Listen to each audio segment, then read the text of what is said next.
a los que te bendigan, los bendeciré. El antifaz que no nos deja ver cómo está el resto del mundo. No pensar que todo el mundo está igual que aquí. Que es una falsedad y lo vamos a explicar aquí. Eso no suena bien. Me pone un poco nervioso eso porque está adentro.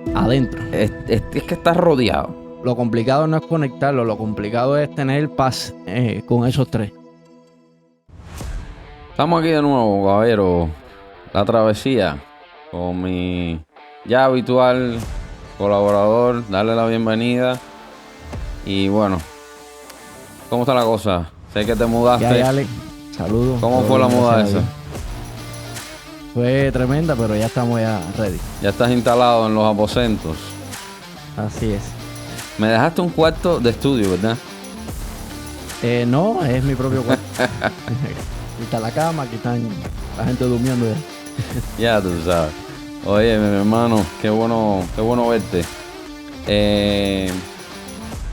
Vamos a romper ya con lo que ya tengo habitual. Un pequeñito consejo. Vamos a bajar esta música tan hyper. El consejito lingüístico que siempre me gusta dar. El episodio anterior lo tengo por ahí entre manos. Ya está grabado, pero no lo he podido editar. Entonces, no lo has visto o no ha salido. Pero era habían. La palabra habían.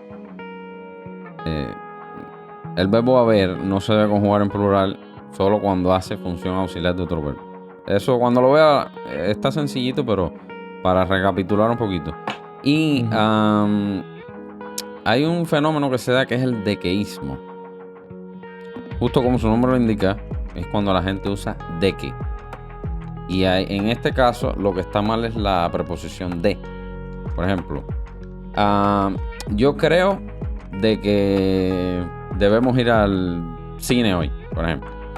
Yo creo de que. Yo los otros días escuchando la radio de todos los lugares, la radio, que es lo donde se supone que la gente hable mejor correctamente.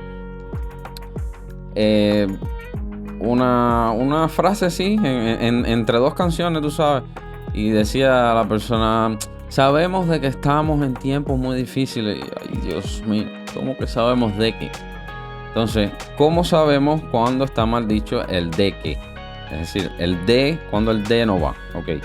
El de es una regla simplísima.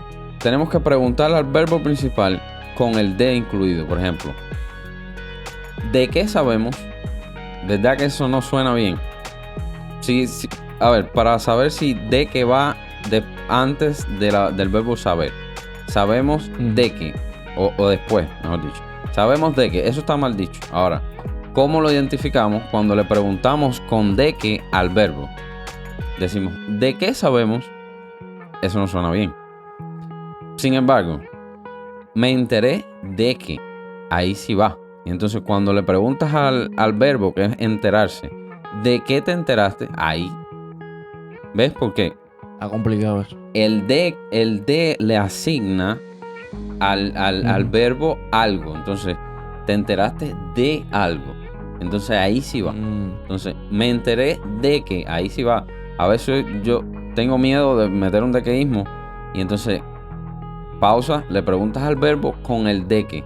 Entonces, ¿de qué te enteraste? Ahí tiene sentido. Pero bueno, yo me acabo de enterar de que lo estábamos diciendo mal. No siempre el de que está mal. Pero cuando hace función de complemento de régimen, que es la palabrita.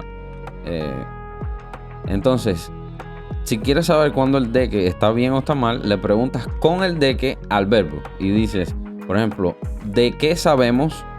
Y ahí no suena.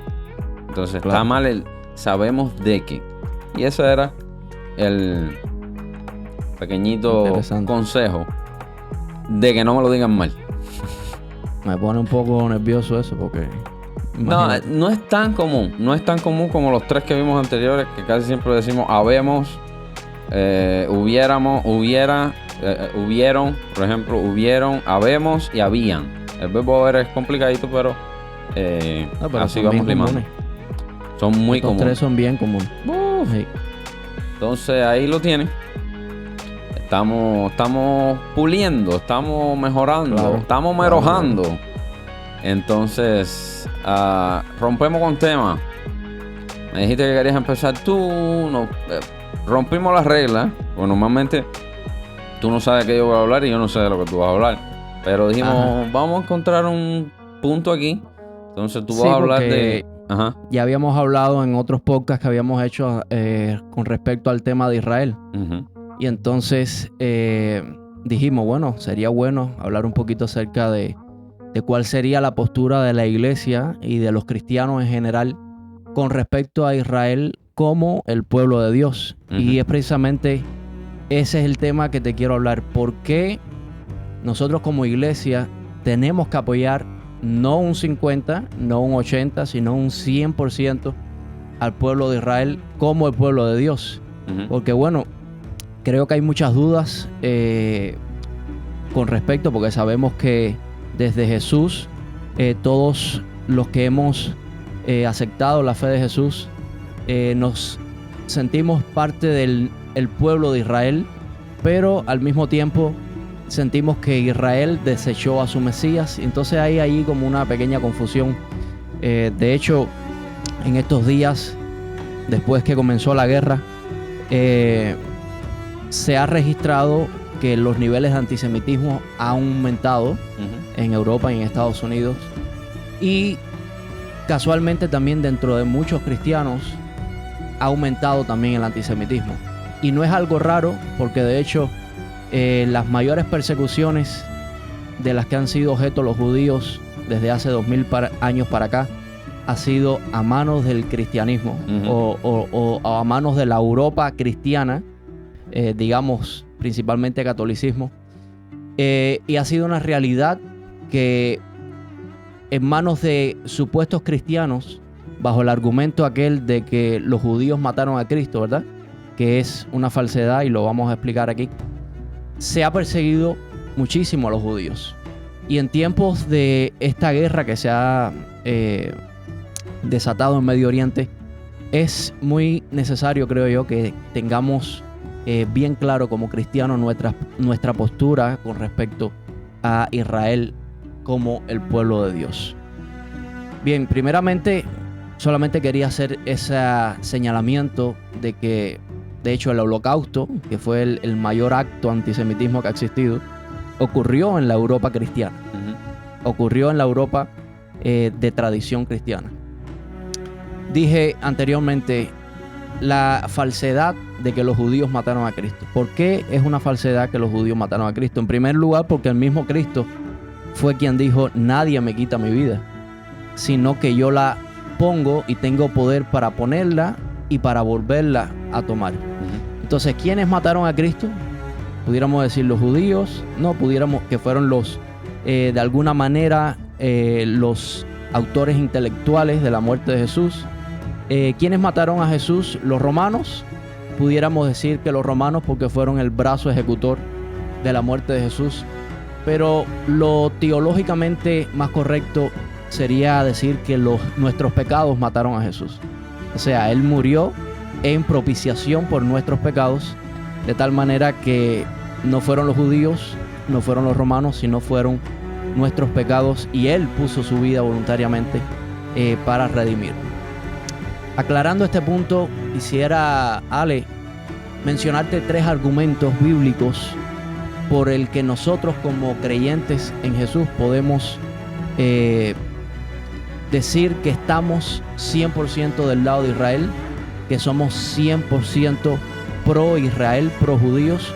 Y estos argumentos, en primer lugar, es el argumento de Abraham. Sabemos que los judíos como nación son descendencia directa de este patriarca llamado Abraham, al cual Dios se le apareció, le pidió que le entregara a su hijo Isaac como muestra de fe. Y cuando Abraham toma o hace este acto impresionante de fe, Dios se le aparece en Génesis capítulo 22, versículo 18, y Dios le da esta gran promesa, que es la promesa fundacional del pueblo judío, pero es una promesa en la que tú y yo como cristianos hemos alcanzado salvación. Y esta promesa es: en tu simiente, esto es en Jesús, en el Mesías, serán benditas todas las familias de la tierra por cuanto obedeciste a mi voz. O sea, de alguna manera, el primer argumento que nosotros como creyentes podemos tener la seguridad de que Israel es un pueblo bendito y de que Israel es un pueblo que merece nuestro apoyo 100%, es que a través de Israel vino el Mesías. A través de Israel vino nuestro Salvador. No solamente eso, sino que Dios le dice a Abraham: a los que te bendigan, los bendeciré, y a los que te maldigan, los maldeciré. Es importante aclarar, Ale, que Dios no pone un condicionante, un condicionamiento. No, si haces bien las cosas, a los que te bendigan, los bendeciré. No, no hay condicionante. Hay que bendecir a Israel sí o sí, porque es una promesa que Dios ha dado a este pueblo bendito de que todas las naciones que bendigan a Israel serán benditas. No importando las diferencias ideológicas, vamos a llamar. Hay una promesa en la base de esta nación, que es que todo aquel que bendiga a Israel será bendecido. Hay otro argumento también que se usa mucho y que he escuchado últimamente mucho, que encierra de alguna forma un tipo de antisemitismo.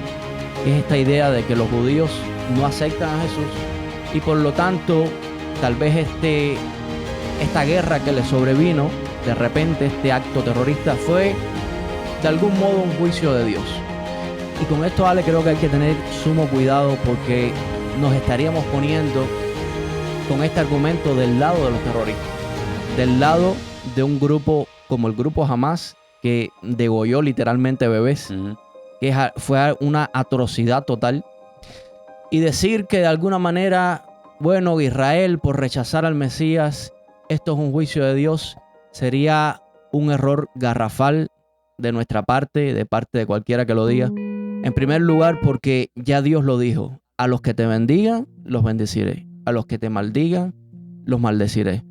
Israel es el pueblo de Dios, y a veces nosotros como cristianos pensamos que es el pueblo de Dios hasta la llegada del Mesías, y a partir de ahí dejaron de ser el pueblo de Dios. No, Israel sigue siendo el pueblo de Dios, y la historia lo ha comprobado una y mil veces, que es el pueblo escogido de Dios. Es el pueblo que más premios Nobel per cápita tiene, es el pueblo más lector de la tierra, es el pueblo que, siendo un pueblo tan pequeño, ha desarrollado una industria armamentística, es un pueblo líder en agricultura, líder en una serie de sectores de la economía impresionante. Es un pueblo que tiene el testimonio de la bendición de Dios con ellos. La evidencia. Entonces, exacto, las evidencias. Entonces, de alguna manera, este sería el primer argumento que nos ayudaría a estar claros de que nuestra postura es 100% con Israel. Que bendecimos a Israel en todo tiempo como el pueblo de Dios. Porque esa promesa de Dios a Abraham no ha caducado, no se ha vencido, sigue estando en pie. Y hay evidencias de que es así, de que todo el que bendice a Israel está bajo la sombra del Omnipotente, está bajo un escudo de bendición. El segundo argumento que te traigo, Ale, que nos ayuda a nosotros a estar claros de nuestra posición con respecto a Israel, es el argumento de Pablo. ¿Cuál es el argumento de Pablo? Pablo en Romanos capítulo 11 dijo: digo pues, ¿han tropezado los de Israel para que creyesen? En ninguna manera, pero por su transgresión vino la salvación de los gentiles. O sea, Pablo está diciendo que por el tropiezo de Israel al no reconocer a Jesús como su Mesías, eso se convirtió en la salvación del mundo entero. Y sigue diciendo Pablo, para provocarles a celos al pueblo de Israel. Y si su transgresión es la riqueza del mundo y su defección la riqueza de los gentiles, ¿cuánto más plena será su restauración? Pues si alguno de las ramas fueron deshojadas y tú, siendo olivo silvestre, o sea, le está hablando a los gentiles, a nosotros, a los gentiles, has sido injertado en lugar de ellos, has sido hecho participante de la raíz de la rica savia de olivo. O sea que nosotros, a través de la fe, a través de Cristo Jesús, hemos sido insertados en la raíz que es Israel, en las promesas que Dios le dio a Israel, y por eso es que podemos recibir como herederos del pueblo de Dios, como herederos de las promesas de Dios, porque hemos sido insertados en esta raíz que es el pueblo de Israel. Has sido insertado en lugar de ellos y has sido hecho participante de la raíz y de la rica savia de olivo. Ahora dice Pablo, no te jactes contra la rama. Esto es una advertencia que nos dice Pablo. No te vayas a sentir orgulloso porque tú recibiste la revelación de Cristo y tal vez ellos todavía no han recibido a Jesús como su Mesías. No te jactes, porque si te jactas, sabe que no sustentas tú a la raíz, sino la raíz a ti. Aquí hay una amonestación del apóstol diciéndonos, no te vayas a jactar de esta gracia que Dios ha tenido contigo, que no siendo parte del pueblo de Israel, ha sido injertado como parte del pueblo de Israel. No te vayas a jactar contra eso. No vayas a decir que no, que los judíos rechazaron a Jesús. Ten cuidado con eso, porque se trata de una gracia que Dios ha utilizado con nosotros, que no siendo pueblo, nos ha hecho pueblo por medio de su gracia. Pues las ramas, dirás, fueron deshojadas para que yo fuese injertado. Bien por su incredulidad fueron deshojadas, pero tú por la fe estás en pie. Esto es una cuestión de fe, es una cuestión de revelación. No te ensoberbezcas, sino teme, nos exhorta el apóstol.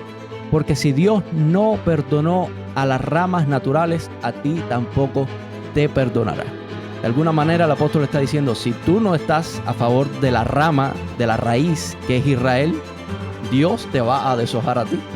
Porque ha sido una gracia por medio de la cual tú has sido injertado. Así que no hay lugar para el antisemitismo en la iglesia.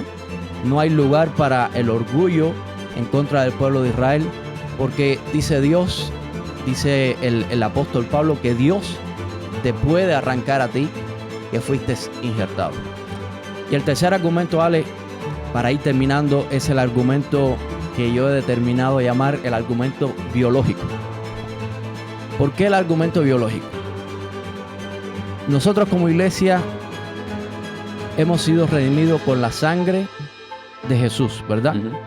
Jesús, un judío de pura cepa, un maestro judío que ni siquiera salió de las fronteras de Israel en sus años de ministerio, derramó su sangre en la cruz del Calvario por ti y por mí. Así que de alguna manera, tú y yo, Ale, los gentiles que hemos abrazado la fe en Jesús, llevamos en las venas de nuestra alma sangre judía, porque con sangre judía fuimos redimidos. Así que esto creo que es el tercer argumento y más poderoso para que nosotros como iglesia podamos sentirnos no solamente que apoyamos al pueblo de Israel, sino que somos parte del pueblo de Israel por medio de la fe. Por medio de la fe se nos llama el Israel de Dios. Por medio de la fe hemos alcanzado las promesas dadas a los patriarcas de Israel. Por medio de la fe. Y por medio de la fe, por supuesto, que tenemos la oportunidad de ser parte de este gran pueblo, que es el pueblo de Israel. Ahora, Ale, para terminar, quisiera hacer una pregunta que puede ser un poco controversial. ¿Puede un judío observante de la ley, que vive conforme a los mandamientos de la ley, un judío ortodoxo, vamos a llamarle, de estos hombres extremadamente piadosos que los vemos allí, entregados a la Torá, entregados al estudio de la ley de Dios, que no haya recibido a Jesús como Señor y Salvador, ser salvo?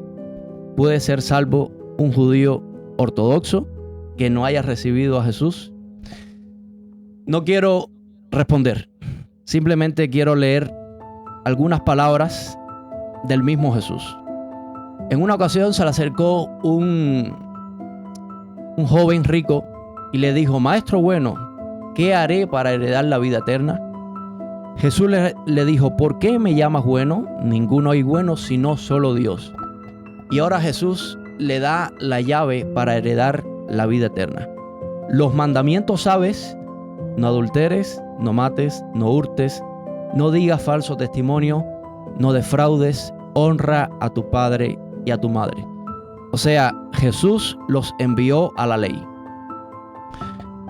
Otra ocasión en la que a Jesús le preguntan qué haré para heredar la vida eterna.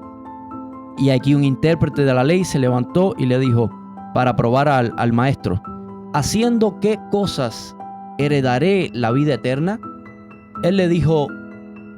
Jesús le dijo, ¿qué está escrito en la ley? ¿Cómo lees? Aquel respondiendo le dijo, amarás al Señor tu Dios con todo tu corazón y con toda tu alma y con toda tu fuerza y con toda tu mente, y amarás a tu prójimo como a ti mismo. Y Jesús le dijo, bien has respondido, haz esto y vivirás. Entonces, de alguna manera Jesús nos está diciendo que la ley contiene la salvación. Y Cristo, nos dice la palabra ya de este lado de la cruz, vino para cumplir la ley y para llevar la ley al corazón, llevar la ley al espíritu, al interior, al alma del ser humano. Cristo vino para hacernos internalizar la ley, hacerlo interior, hacerlo algo íntimo. Si de alguna manera piensas que por creer en Jesús estás un paso más cerca de la salvación que los judíos, que tal vez por un trato de Dios no han recibido al Mesías. Recordemos que recibir a Cristo es una revelación, es una cuestión de una revelación. Dios te lo tiene que revelar. Recibir a Jesús como Salvador es una revelación. De hecho, cuando Pablo dice, tú eres el Cristo, el Hijo del... Pedro, tú eres el Cristo, el Hijo del Dios viviente, Jesús le dice, bienaventurado Simón, no te lo reveló carne ni sangre, sino mi Padre que está en los cielos. De alguna manera, recibir a Cristo o a Jesús como el Cristo es una revelación que Dios te tiene que dar.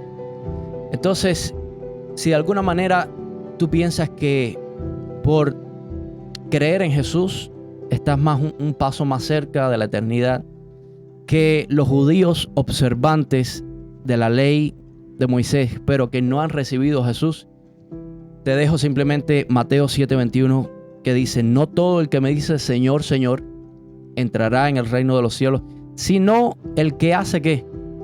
La voluntad de mi Padre que está en los cielos. La voluntad de mi Padre que está en los cielos. Dale, para terminar, solamente recordar que en la Biblia, al menos en 5 libros proféticos, se nos menciona una guerra que vendrá, que se llama la guerra de Gog y Magog, en donde se describe que todas las naciones de la tierra, es la característica fundamental que tendrá esta guerra espeluznante. Todas las naciones de la tierra vendrán contra Israel, pelearán contra Israel.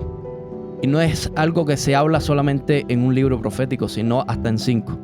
Se habla de esta guerra, o sea, es algo que va a ocurrir. Todas las naciones vendrán contra Israel.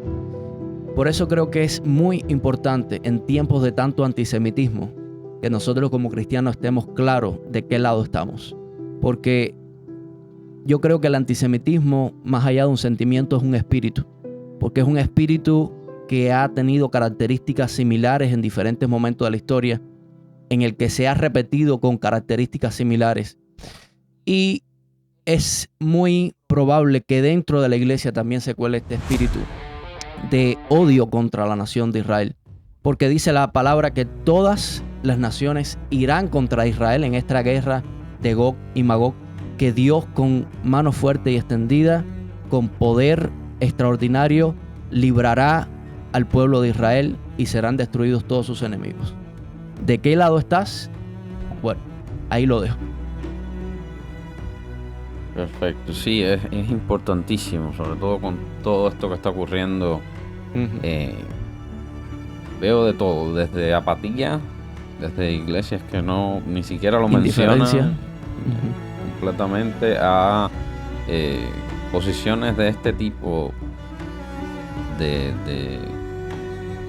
Yo nunca había escuchado, porque en Cuba ¿sabes? Uno no tiene contacto con muchas opiniones, pero cuando llegué aquí, recuerdo que mi jefe católico devoto estaba hablando con un judío al teléfono y como un chiste que a los judíos no les gustó mucho, dijo, no, porque tú mataste a mi Dios.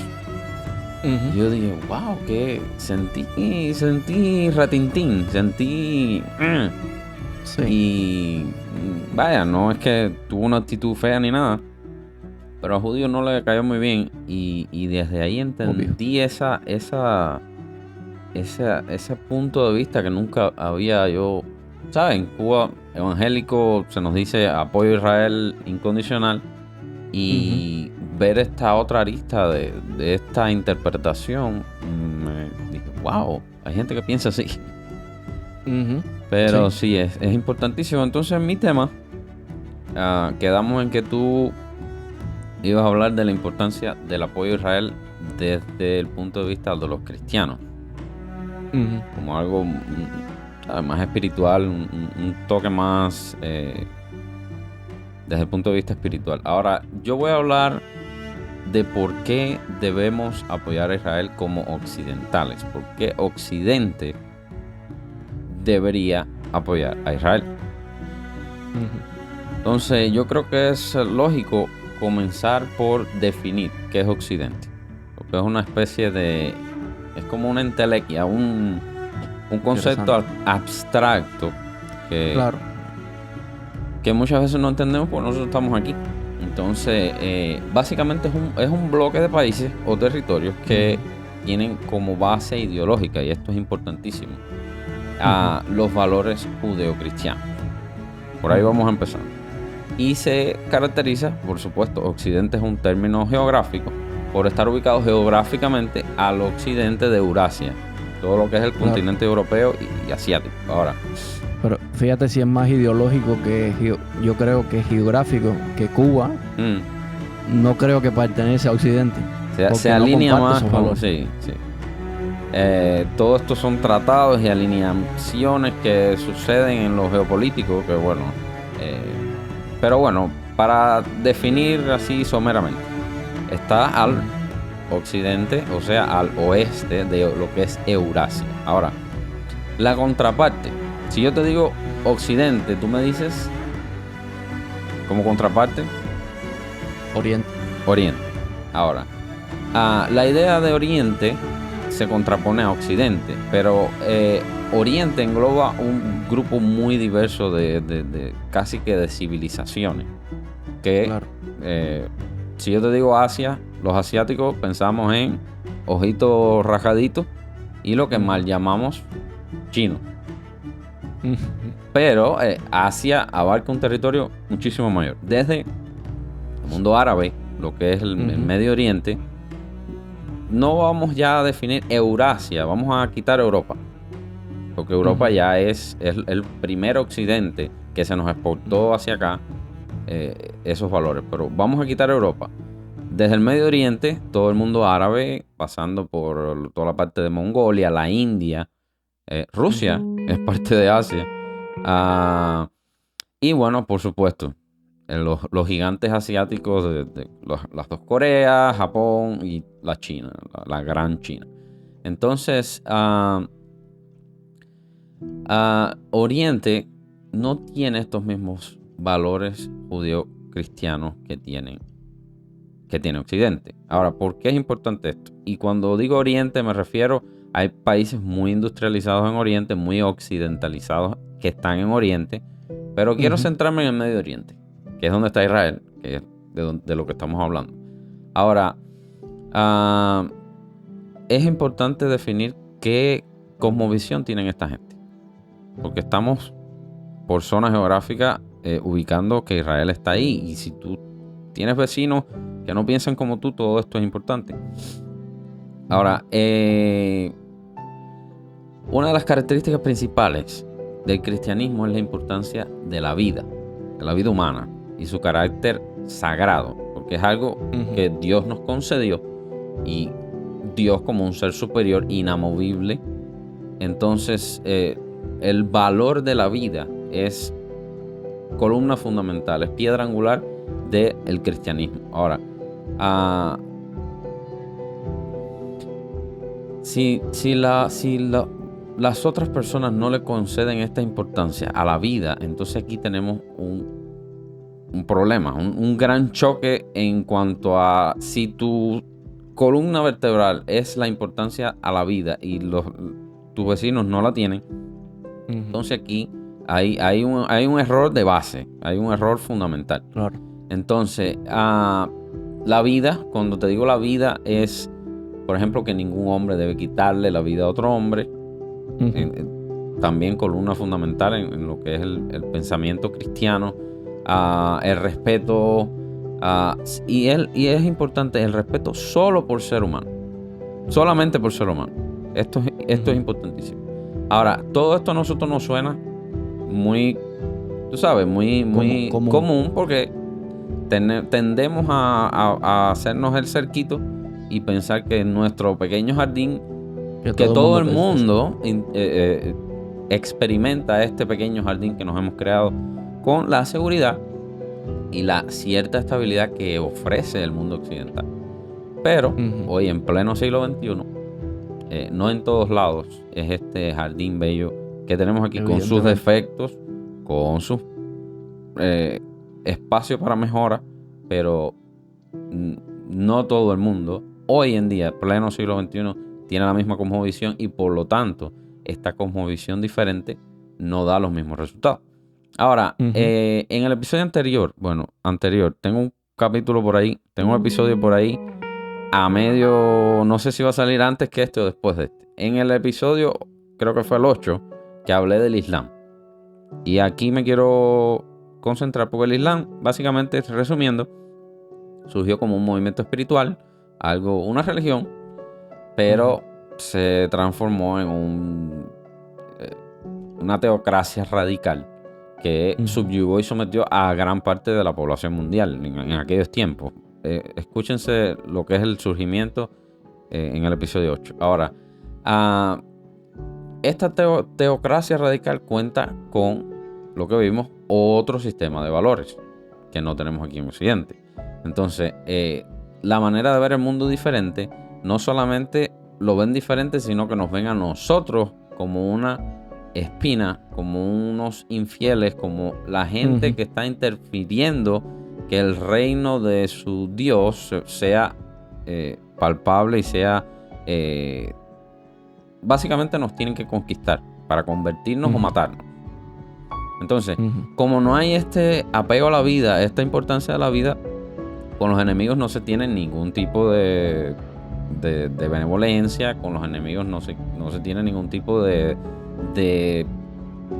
consideración. Al enemigo se elimina y radicalmente se borra de la faz de la tierra. Sí, como que es la voluntad de Dios. Claro. Entonces, partiendo de estos valores fundamentales que están en conflicto, aquí es donde entra Israel, que los tienen como vecinos. Entonces, estamos viendo que Israel es el primer frente occidental que está ahí. Está rodeado. Es Occidente. Entonces, Israel es un bastión de Occidente, de democracia, como tú decías, de desarrollo, de avances tecnológicos, de todo lo que Occidente y la libertad puede ofrecer, está allí. No, y la superioridad moral del pueblo de Israel con respecto a sus vecinos es una cosa abismal. Entonces, desde cosas tan simples como el acceso a la educación, a la salud, niveles de vida, y todo esto es gracias a los valores judeo, por supuesto, esa es la cuna, judeo-cristiano. Entonces, ¿de dónde vienen los derechos humanos? Algo tan común, algo tan cotidiano, es decir, no cotidiano, sino algo tan moderno, pudiéramos decir. Es completamente teológico. Parte de la Torá, de todo lo que Dios vino estableciendo desde allá. Entonces, por eso se llaman principios judeo-cristianos. Ahora, Israel está allí y sus vecinos tienen solamente un objetivo y es aniquilar. Es la completa aniquilación. Como decíamos en capítulos anteriores, si Israel si los enemigos te ponen las armas, hay paz. Si Israel te pone las armas, no hay Israel. Porque No existe. lo que quieren es borrarlo de la faz de la tierra. Entonces, los valores judeo-cristianos garantizan que en Israel haya una especie de luz en medio de tanta oscuridad, y eso les duele. Entonces, toda esta guerra, todos estos conflictos son basados en que Israel somos los infieles, somos los que hay que borrar de la faz de la tierra. Ahora, no estoy hablando que todos los musulmanes son iguales, no estoy hablando que todos los que practican el Islam, porque aquí en Occidente hay mucha gente que practica el Islam y son ciudadanos civilizados que no están radicalizados. No estamos hablando que todo el mundo es igual. Pero allí, no sé si es el agua, no sé qué es lo que pasa allí, que la locura está en unos niveles hasta el punto que se quitan la vida. Bueno, todo esto está documentado en su libro sagrado, que por servir como instrumento de un acto terrorista, cualquier cosa de estas, tienen hasta premios en los cielos y demás. Entonces, a Israel... Pero lo que tú decías al principio, el sistema de valores, el valor que le dan a la vida es... O sea, la vida no tiene ningún valor, lo único que importa es lo que puedas conseguir en el más allá. Entonces y ahora... lo único importante en la vida de un musulmán radical de este tipo es inmolarse. Eso es como el premio supremo. Los yihadistas estos locos que... Entonces, ahora, ¿por qué Occidente debería mantener a Israel como está? Y mantener a Israel como está quiere decir a toda costa. Claro. Porque no solamente son el primer enfrentamiento. Israel de cierta manera está peleando la batalla que nosotros estuviéramos peleando. Claro. No, Israel es un bulldog ahí. Israel es si lo viéramos esto como un choque de trenes, Israel es el que se lleva la peor parte, que está adelante. Entonces... Está adentro. Es que está rodeado. Es que es milagroso que Israel exista hasta hoy, porque le han tirado con todo. Entonces, Occidente debería mantener a Israel por una cuestión estratégica y geopolítica, porque Israel es el barómetro de cómo están las tensiones, de cómo defendernos, porque ellos están ahí. Nadie puede proveer mejor inteligencia de cómo funciona esa gente que los que están allí. Entonces, desde estrategia militar, desde es el primer, ya te digo, bloque al que se enfrentan esta gente. El ataque a las Torres Gemelas, el Mossad israelí le alertó a la inteligencia americana porque ellos ya lo sabían. Entonces, tenemos que mantener a Israel allí de la manera que está a toda costa. Como occidentales, hay paquetes de ayuda de miles de millones de dólares que se están enviando. Estamos hablando desde un punto de vista humano y estratégico. Ya la parte espiritual la tocaste tú. Pero tenemos que entender, porque nos hacemos nuestro jardincito aquí y creemos que todo el mundo es igual y que todo el mundo comparte los mismos valores que nosotros, que todo el mundo tiene accesos, tiene las mismas preocupaciones que tenemos nosotros, que es cómo hago para sacarme ese carro, cómo hago para tener el último iPhone. Y créanme que esas no son las preocupaciones, esos no son ni siquiera sueños de miles de millones de gente. Entonces, Israel de cierta manera representa ahí en su cara. Ahora, otra cosa, la gente de a pie no es boba. La gente ven. Los enemigos de Israel no es que están muy bien, porque los pueblos que los rodean, terrible la pobreza, las escaseces, los gobiernos despóticos y tiránicos. Y en Israel hay, en el Knesset, que es el parlamento israelí, hay partidos árabes que odian a los judíos hasta el paroxismo. Y ahí están. Una democracia. Es una democracia con letras mayúsculas. Entonces, la gente ve eso, y es una forma también de que la gente se occidentalice, o al menos que quiera emigrar a un país occidentalizado. Es decir, que quiera salir de eso, porque si estuviéramos aquí, bueno, lo puedes ver por televisión, por redes sociales, en caso que tengan acceso allí. No sé cómo es restringido, pero si están allí, el contacto con un israelí, el contacto de niveles de vida, de niveles de acceso a la educación, a la salud. Gran parte de la efectividad que tuvo el ataque terrorista de octubre fue que habían montones de trabajadores de la Franja de Gaza que trabajaban en Israel, que pasaban diariamente de una frontera a la otra porque van allá a trabajar, porque se les paga 10 veces el salario que cobran acá.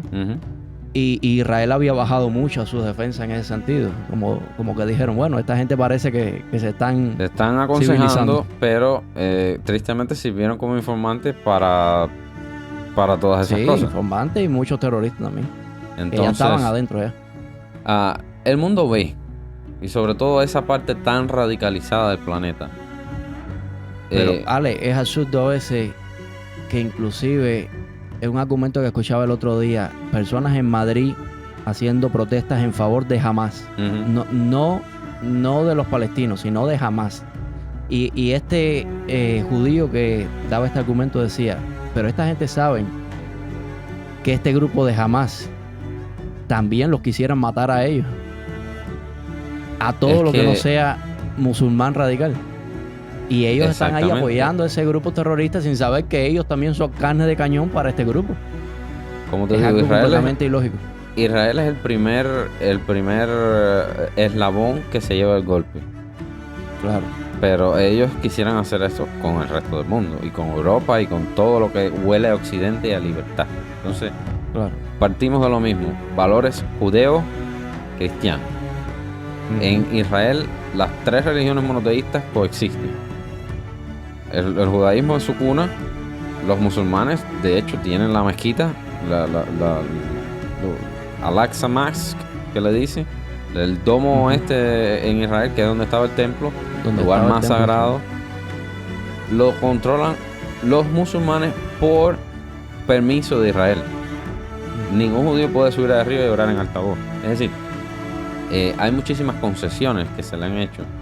Y a la Franja de Gaza le dan la electricidad, el gas, el agua, el gas todo que usan para tirarle los cohetes. Entonces es importante que como occidentales primero nos quitemos el antifaz que no nos deja ver cómo está el resto del mundo, no pensar que todo el mundo está igual que aquí, y entender que Israel es el único bastión que tenemos allí. Olvídense de la parte espiritual. Como occidentales y como estrategia geopolítica, Israel tiene que mantenerse allí como está, no mantenerse devastado como ellos lo quisieran. Claro. Y podemos pensar, no, pero eso está muy lejos. De todas maneras, no importa. Bueno, el 11 de septiembre demostró que los tentáculos del terrorismo son largos. Y que Israel esté ahí, como tú estás diciendo, que Israel esté ahí defendiendo inclusive la seguridad nacional de los Estados Unidos. Porque estoy seguro que lo hace. Estados Unidos e Israel son uña y carne. Son los dos aliados más cercanos. Y posiblemente muchos ataques terroristas hayan sido prevenidos por Israel y no lo sabemos. Y la inteligencia israelí, por favor. Ahora, y también todas estas teorías de conspiración, que cómo es posible que se juntaron muchas cosas. Esto es un plan diabólico, por supuesto.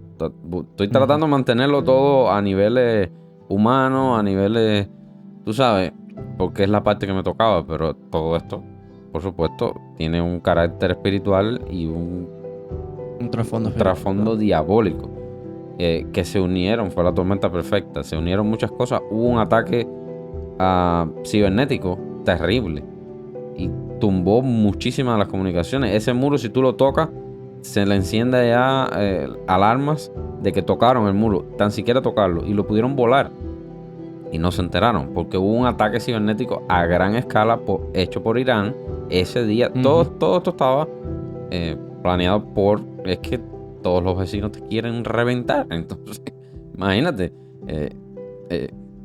es triste que haya sucedido, y especialmente de la manera que sucedió, pero es importantísimo para que tu vida occidental y la mía se mantener a Israel de la forma que ha estado manteniéndose por los últimos 70 años. Y a los que dicen, bueno, es que se le está yendo la mano con lo que están haciendo, es que son muy brutales a la hora de tomar esta represalia. Yo le preguntaría, si fueran en lugar de Israel los que están a la ofensiva, si fueran los árabes los que tuvieran la oportunidad de ir a la ofensiva, no fuera un bloqueo lo que estuvieran imponiendo, no fuera bombardear, no sé, las bases militares, fuera el plan que tienen los árabes de exterminio. Es el mismo plan nazi, el mismo plan antisemita de exterminio, desaparecer de la faz de la tierra. Entonces, ante eso, ¿cómo tú crees que Israel se debe comportar? ¿Con mano tibia? Es que no hay ganadores. Y esto fue una encerrona precisamente porque ellos sabían que aquí no iba a haber ganadores. Y como ellos están, los líderes de Hamas están en otro país, creo que es en Qatar, no sé, a ellos no les interesa que los palestinos mueran. Y ningún país árabe ha acogido a ningún palestino. Son nuestros hermanos y todo eso, pero ningún país árabe ha acogido a ningún palestino como refugiado. Ninguno. No, sí, ellos viven en guerra entre ellos mismos. Entonces, eso era otra cosa que escuchaba el otro día un judío decir, como nosotros queremos tener la paz con los hijos de Ismael, pero si ellos no tienen paz entre ellos, ¿cómo vamos a tener paz? Exactamente. Entonces, tú de la parte espiritual, yo de la parte un poco más humana y política, por así decirlo, que no hablamos mucho de política, pero bueno, los valores fundamentales, que es lo que hay que de ahí parte todo. Espero que algún rabino por ahí escuche este podcast y nos envíe su bendición. Esperamos que muchos rabinos y mucha gente tenemos que empezar a tocar puertas, porque hay mucha gente por ahí que tiene muchos seguidores y yo que me he buscado un tertuliano que no tiene redes sociales. Así mismo. Entonces, este hombre me eliminé de todas partes. Este hombre está borrado, entonces que te felicito. Por voluntad propia, fíjate. No me lo impusieron. Aún más mérito, tío. Pero sí, vamos a tener que empezar a tocar puertas por ahí para que se disemine la curiosidad y la travesía. La travesía. Entonces, my brother, esta musiquita nos dice que llevamos casi una hora hablando. Tenemos que hacer una tertulia más amplia. Quiero invitar a tu hermano, los tres. Vamos a ver cómo conectamos todo eso. Claro. Vamos a ver cómo conectamos todo eso y hacer un tema libre ahí, a ver qué sale. Lo complicado no es conectarlo, lo complicado es tener paz con esos tres. Y que no se nos desmadre la cosa. Si se desmadra, bueno, lo trataremos de encauzar. Entonces, como siempre, un inenarrable placer hablarte, verte y un abrazo a todos los oyentes. Vendrán muchos más. Feliz 2024, que yo creo que este va a ser el último del año.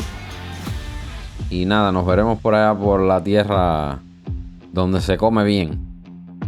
Eso. En Miami. Nos veremos el fin de año. Caballero, se acabó lo que se daba. Bye.